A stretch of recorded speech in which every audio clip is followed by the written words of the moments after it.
Hello, everyone, and welcome to horrornightoasis, a radio show where we discuss all the latest movies and news from the world of horror. Joining me tonight, as always, is my co-host Ian. Ian, are you there? Barely. Oh, Ian, how we ended this marathon. Oh, this is one of the first ones we picked out because of reasons which we'll get into. But anyway, we are here to conclude our Fall of Beast Feast. It has been one hell of a marathon. We've had our ups and downs, and I think we hit the lows tonight. But this is the one, as I mentioned, we picked this. I picked this one because it was a werewolf movie and it was Halloween related, and I thought it would be a good stepping stone to get us ready for our Halloween grab bag. Just a good middle of the road where we still get our werewolf and where you get a little bit into the Halloween season. And boy, walking there is half the battle. We're talking about Full Moon Fever. And what a joy that was. Okay, so in the poster, let's try to get into this. What little there is, like seriously, what little there is. The film is like 72 minutes long, and there's no werewolf until the last like 10 minutes. So it's the opposite of unnatural. So we're introduced to Hunter, and Hunter is basically, he's a single dad now. His daughter Jackie is in college, and apparently this is taking place during quarantine. So during all that stuff. And so everyone still keep your distance, do your distance away from, certain feet away. And so Hunter is just kind of, he's lost in a sense because his daughter's gone away and his wife died because of the virus. And so he's there by himself with nothing to do, like this film, that has nothing to do. So he's talking to his neighbor. He's decided, his daughter's coming back around in a few weeks around the Halloween season, late October. So he decided to go ahead and put up his Halloween decorations in the yard, which was just, a blow up pumpkin and, in the front and the backyard. And just to, surprise her, when she comes back home to visit. And so one afternoon or night, he goes for a run. And at that same time, he gets attacked by a creature, which is, again, it's a werewolf. And slowly nothing happens. Which is a lot of this film. So he gets attacked on his left arm. There's like a bite scratch mark. And so he bandages it up and he goes to bed. And then the next morning, the wound is basically healed up and gone. And so the remainder of the movie is just Hunter, which again, he talks to his daughter Jackie occasionally over Zoom or some kind of phone messaging thing, and he's just doing random things. He puts up the pumpkins in the yard. He decides to sit on a bench, walk over a trail bridge. He walks along a river. He's sitting on a rock in front of a waterfall playing with leaves. He's sitting in a rocking chair. He's sitting under a bridge looking out into the, staring out into the distance. He's skipping rocks. And then he decides to visit his wife's grave. He falls asleep on his wife's grave. He gets visited by his dead wife. It's a lot of that, honestly. And there's not much story at all. And honestly, since half this film is Hunter walking or doing everyday things, honestly, you give it some lively music and make it a drug infomercial. Are you struggling, don't find enjoyment in routine activities, or have suffered from a recent werewolf attack? If so, Full Moonia might be right for you, Ian. Sometimes life can be overwhelming, Be it a global virus, death of a loved one, or random werewolf encounters on Evening Run, every day can be a struggle, but not anymore. Become a new person and feel alive. Side effects may include body regeneration, lucid dreaming, talking with your dead wife, playing cards with jack-o'-lanterns, and hallucinations of a forest gesture. Get in contact with your nearest treant to find out if full moon is right for you. Like, come on. It's like, it's so... Ian, what was this movie? It was I swear, like, there was, I was just sitting there, I was like, what is going on? I mean, besides nothing, like, and then when it switched perspectives to his daughter, she was walking.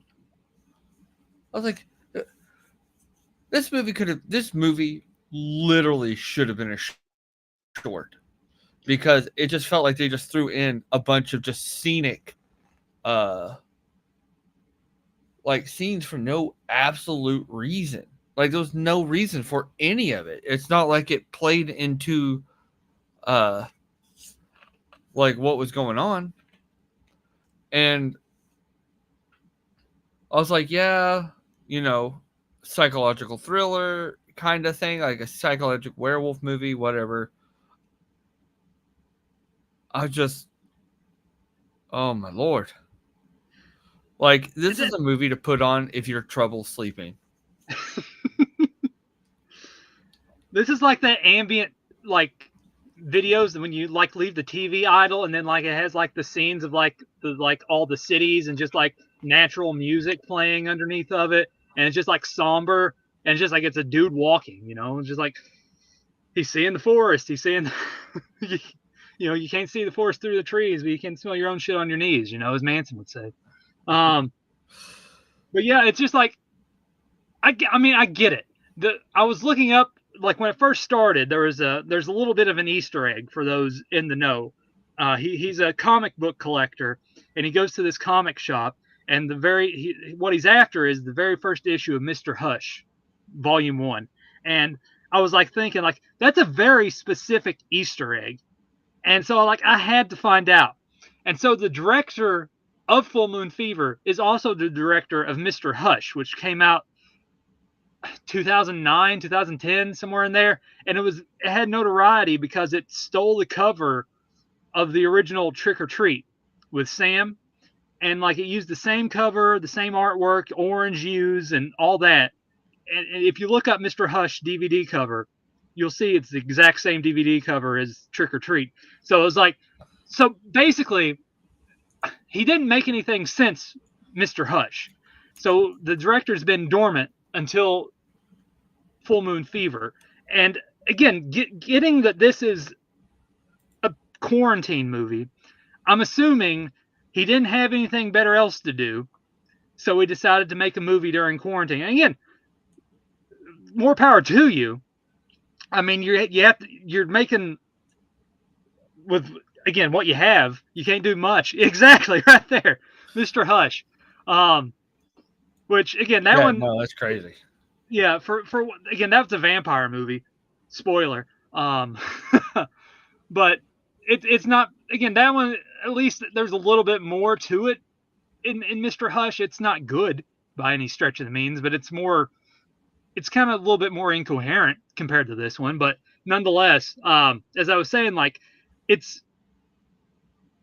he's making this. I'm assuming he made this during quarantine, because it feels out of place if it wasn't. Like, oh, I'm gonna make it in quarantine after the fact. It just felt like, it's because the way it was filmed and the way some of the, it's a one-man show basically, because he's basically setting up the camera, walking down a path, walking over a bridge, doing this, doing that, and, like, he sets it and walks off and walks back. That's how it felt to me, where it was just a one-man gig, and he had some, those involved that he knew, or family, who knows? I have no idea. I didn't look into it that much, because after it was over, I didn't really want to look into it that much. So it was just like, set up the camera, they kept their distance from one another, and, did their thing. And, like, again, I'm not faulting him for doing that. you just needed for the film that you were making, you needed more. This whole because like the underlying theme is like all these hallucinations that Hunter is having is telling him to basically kill himself and get it over with. And of course, like he's not paying no mind to these hallucinations, and like his dead wife's coming back, telling him to kill himself, and how he did things this way and that way, and how he's trying to be a better person, um, and all the stuff to deal with his wife and raising his daughter by himself. And then you have the forest jester that wants him to kill himself and just get it over with. The jack-o'-lanterns he's playing cards with are doing, the British lanterns are doing the same thing. And so there's this underlying of just like, just end it before it, something happens, basically. So it's sort of like a precursor in a sense. I guess, I don't know. I mean, it might be a precursor, like, hey, you better do this before you hurt someone ordeal, but he's paying no mind to it. He's just living his life. He's harping on the idea of just like, I'm a single dad, and he's just living his life as best as he could, and nothing's going to hold him back. And then finally, the last 10 minutes, a full moon happens, he changes, and then that's it. There's like that no was kind of a funny scene. Yeah. Like, I mean, like finally something happened, besides infomercial, but or like one of those like Pathways commercial, just like, are you in a I don't want to get into it. I already had my big ordeal at the beginning. But it's just like, it was just that constantly where you just had somber music and him walking back and forth. And like, there's like no imminent danger, no threat. Like, he's having perfect times with his daughter, even though like he has that one, really she didn't even get there. And then he has that hallucination where she's running to her mom's grave and she has blood running down her eyes. And then all of a sudden she's there. Like, when did she arrive? I don't remember her arriving at all. She's just there. So there's a lot of little inconsistencies there. And then it's just, like I said, it's just like it's a short watch, but my God, half of it's nothing. It's just like you're watching an ad for the movie for an hour, and then finally the movie starts. Like, Jesus, that's a long ad. Like an hour ad with no skip. Like, my God, it's not even worth it. With the way it felt like an infomercial. Yeah, like that. This is probably the most boring movie I've watched in a while. And that's saying a lot. Yeah. I mean, it's like, I was just sitting there just thinking, I was like, when is something going to happen? Even in the flashback, like, or the like hallucinations, half of those were pretty much the same thing. Like, there was no development. Nothing like significant happens until the last 10 minutes of the film, and then it abruptly ends. And it's just and it shows that one lady that's just standing there and like where'd she come from? Oh, just a regular bystander, I guess, that he attacked. Yeah. And he dropped his phone out of his pants. That was ridiculous. It's like, I'm gonna call my dad.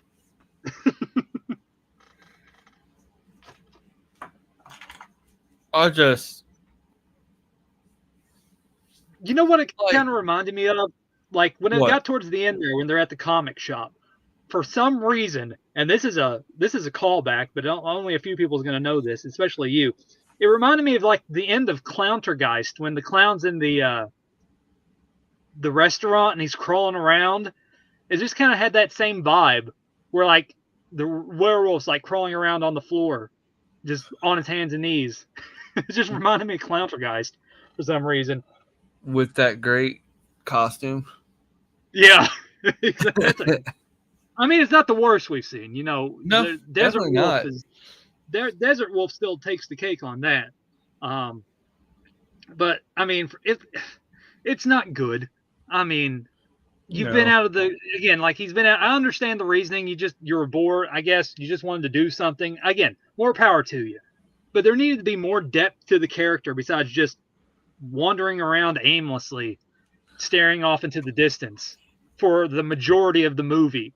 There needed to be some more character development, some more, like, he runs into like his neighbor at the very beginning and then his doctor halfway through, and then talking about he's having weird dreams, and then that's it. He's talking to his daughter here and there, the comic book shop owner, but that's very, here or there. Honestly, it's kind of just like a null and void. Just like it doesn't really add anything to Hunter's character, and like there needed to be like maybe throw some more hallucinations in there. Like what was the whole ordeal with the priest and the ritual circle?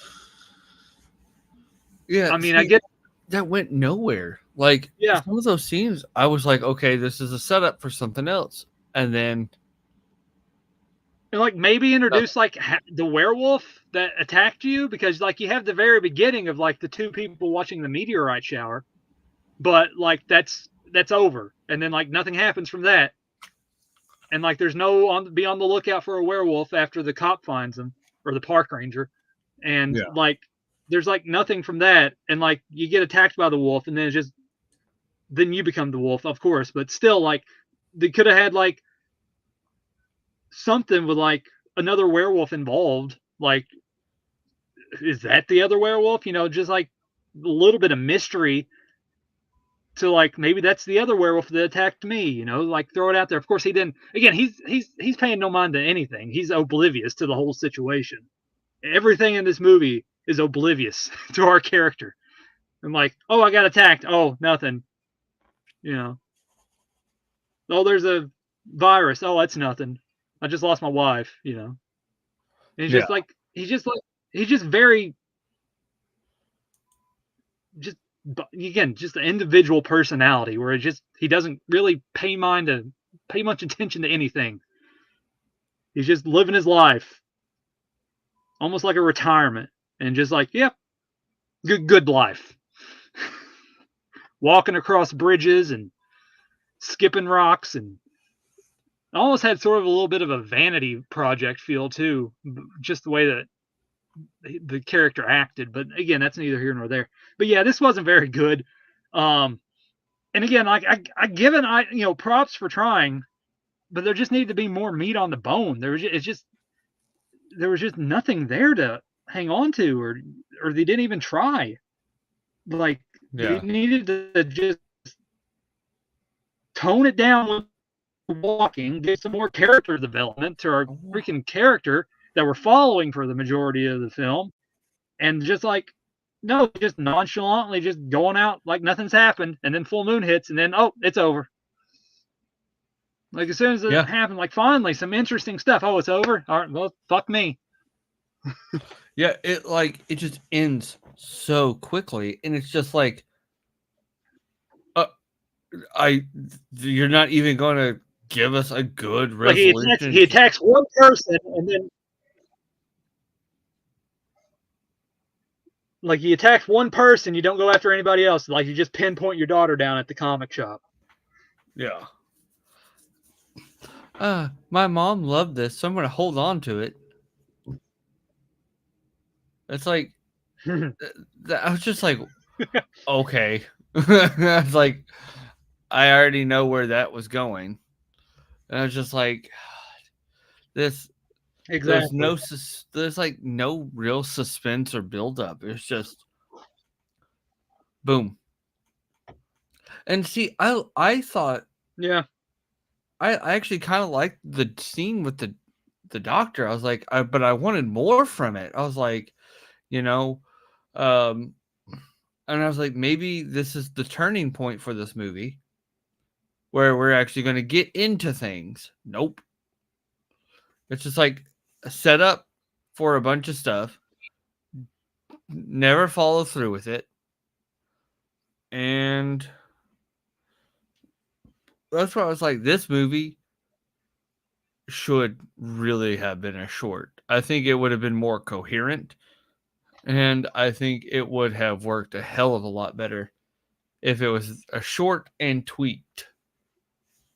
Like, I'd say 30 minutes. We did, because if you cut out all of the walking, that's Yeah. really all you're left with.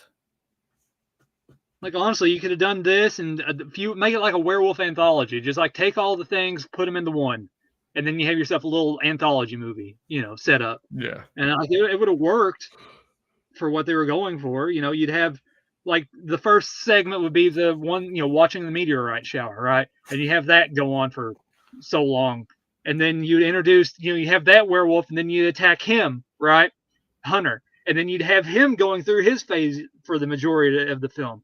And then instead of wrapping it up like they did in like 10 minutes with the daughter, you'd have that where like now it's in her place, and it's like her story and like her doing her things, and it just being wrapped up in a short bow as it was. Like, again, it's like the whole arc with the daughter is like 5 minutes at the comic shop, so they could have had like a decent little anthology set up from the beginning, middle, and end with everything. But instead of just following Hunter for the majority of the film and just like wrapping it up as they did, it's just like I said, not enough meat on the bone to really care. Like, again, I give them props for doing, if they did go out there and, again, one man show this during the quarantine, like, again, more power to you. But it just, again, it felt like a one man show. Like, he tried, and hard pressed to be damned, but it just did not work for what you intended it to become. Even with all the good intentions, I can say it's still not good.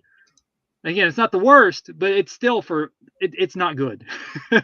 Just when the majority of the film's walking and walking and walking, yeah, it's not good. Yeah. I know, just like all the jokes I've been seeing here lately of Lord of the Rings talking about walking, and this guy's parody song about it. That song was going off in my head the entire movie. Just walk, walk, walk, walk. And I was literally trying to think of like my brain was literally just like searching for something to entertain myself with because this movie was so boring. And I'm sorry, dude. Like, especially if you happen upon this interview, like, it is what it is. Yeah, again, like I said, I give him credit to going out and making a movie during that period of the year when everything was locked down. And again, more power to you. I mean, a lot of people did that. Some did it in their apartment, some did it over webcam. So like it happens, and there's some okay ones. This one is just like, again, you haven't made anything since, like, again, Mr. Hush. So it felt like out of place, honestly. Like he came out of retirement after so many years and do this because I don't know the reasonings, but again, you made a movie, fine. Again, I understand it, whatever, but it just did not come to fruition as you would kind of expect it to, especially, again, with like the idea behind it. Like, I like the idea, like, oh, it's all taking place on Halloween Eve, and I was looking forward to it, and like just an inflatable pumpkin in front of someone's house, like, well, that's lackluster. Yeah, and it took him fucking like what 10 minutes Yeah, to even get it all that shit set up.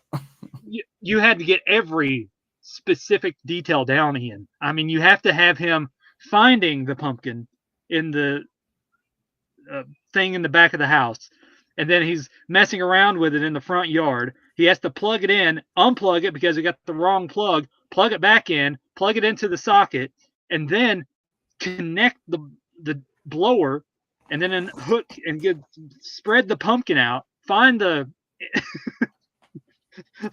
fucking hole that blows the pumpkin up, and then you have to watch him blow up the entire pumpkin. And, oh my god, it was just like every scene is like him when he was walking to the truck. It was like every scene imaginable. Like, we got to get this taken, that taken, this shot, that shot, and like, we could have toned that down, buddy. We didn't need to see every step in the process. Yeah, no, that's what I was saying. Like, all those scenes were just so pointless. I was like, I was checking out. I was like, this like I had it on, watched it on my phone on Tubi, and when it's on the phone app, you can watch it in 1.5 speed, and it still felt like forever. I was like, Jesus. I was like, I would be dying right now if I wasn't watching it on a little faster. I Yeah, was like, I but wish I had times 2. it's one of those, honestly. And the short ones are always the worst on Tubi. Every time I put one on there, like, well, it's short, I can get through it. Every time I say that, as soon as it starts, like, oh, this is going to be a slog because you just feel it in the first couple minutes. And as soon as I Yeah. put this on, like, I felt it the first couple minutes. Like, once we got introduced to him putting up the pumpkin, like, oh no, it's going to be one of those. And yeah, I felt every minute of that hour and 12 minutes or 13 minutes of Yes. as ugh. But Ian, I think we need to put the silver bullet in the werewolf and put an end to this phase of the full moon and conclude our Fall of Beast feast. It has been a wild ride, and we have more.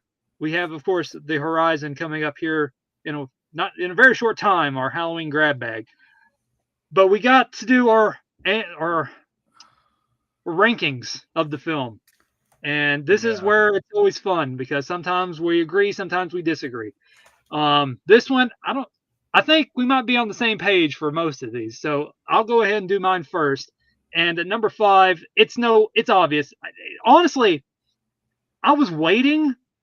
I was like, no way is Unnatural not going to be number 5, right? I was like thinking, there's nothing going to knock Unnatural out of the 5th position because it's not a werewolf movie except for the first 5 minutes. But lo and behold, here comes Full Moon Fever. And like, well, damn, Full Moon Fever is my number 5 because, again, everything we talked about. And like, again, it's more of a werewolf movie compared to Unnatural, but at least, again, I like the story in Unnatural and I like the lore and all the stuff that happened in Unnatural, even though it turned into a plain Jane vampire western towards the end. But I liked Al Snow. I liked the him being haunted by ghosts, and the granddaughter able to see that. I liked all that aspect of Unnatural. So again, Full Moon Fever, for obvious reasons, is number 5. Unnatural is number 4 for the obvious reasons I just went into. My number 3 is Night Carnage because they did better in the werewolf versus vampire aspect and introduced the werewolf and vampire in that film. Yeah, it's a little whimsical and hokey a little bit, more of that Lifetime Hallmark Channel made for TV feel, but I still dug it for what it was. And there was some decent, again, carnage added in there with the being attacked and the dating aspect. I liked that portion of the film. So Night Carnage is number 3. Number 2 is Wolf Hollow. It's your quintessential, just like kids go somewhere, kids get attacked, werewolf gore movie. It had some good, I wouldn't say gore, but just like it had more blood than you would expect, and blood splatter and all that stuff. So I really enjoyed Wolf Hollow. Felissa Rose as a werewolf was nice. I just like that story, even though it is pretty basic, but I liked it over everything else. And number 1 is First Moon because that was just a nice surprise and came out of nowhere. And I like the backstory. I like the preachers and the cult and just like her going through the transformations as her, again, as the title suggests, her first moon. And I like the look of it, even though it's not the best, where it looks like a skin suit.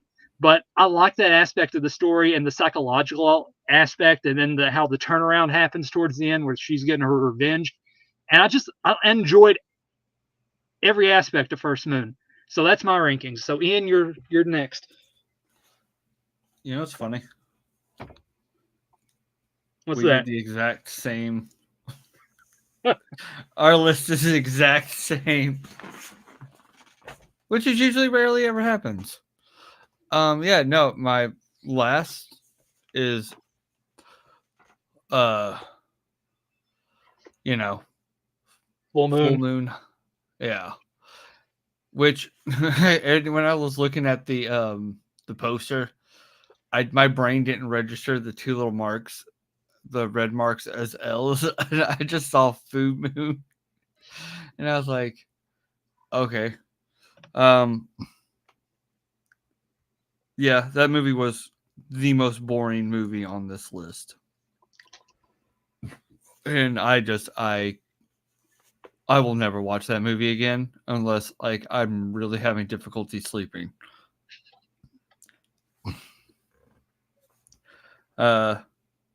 Unnatural, it was fine. It's just nothing to write home about. And let's see, Night Technically not a Carnage. werewolf movie. Yeah, it's not a yeah. It's like I was like, oh, man, I wish they would have gone more into it, added more werewolf, added the werewolf more to the story toward the end, kind of like an underworld situation. That's where I thought it was going to go. It was like an underworld situation, and it didn't. But at least it wasn't as boring, and it actually tried to have more story. Yeah. Night Carnage, that wasn't like I enjoyed the Hallmark-esque. I used to watch Hallmark movies on purpose. So like I enjoyed that kind of stuff. And I was like, you know what? It's pretty good. I mean, I did want more from the relationship. You know, Wolf Hollow was fun. I had a lot of fun with that one. But First Moon, I liked that one the best because of just like how interesting like everything was.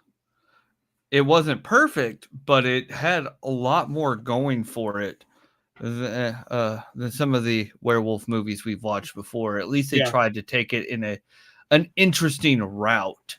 Yeah, it was definitely ambitious. Yeah, like I really enjoyed that aspect of just like the cult and the badass preacher, just the priest just like beating people to death, just like you are not going to change. And he's beating the lycanthropy out of him. Yeah, and I really enjoyed that kind of storytelling because it was just so unique for a werewolf movie. Yeah. And werewolf movies are always like a hit or miss. And it's usually a miss. Because people just don't do anything unique with it. I think that's a problem with most werewolf movies is that they all try to follow like the same like formula. And the ones that step outside of the box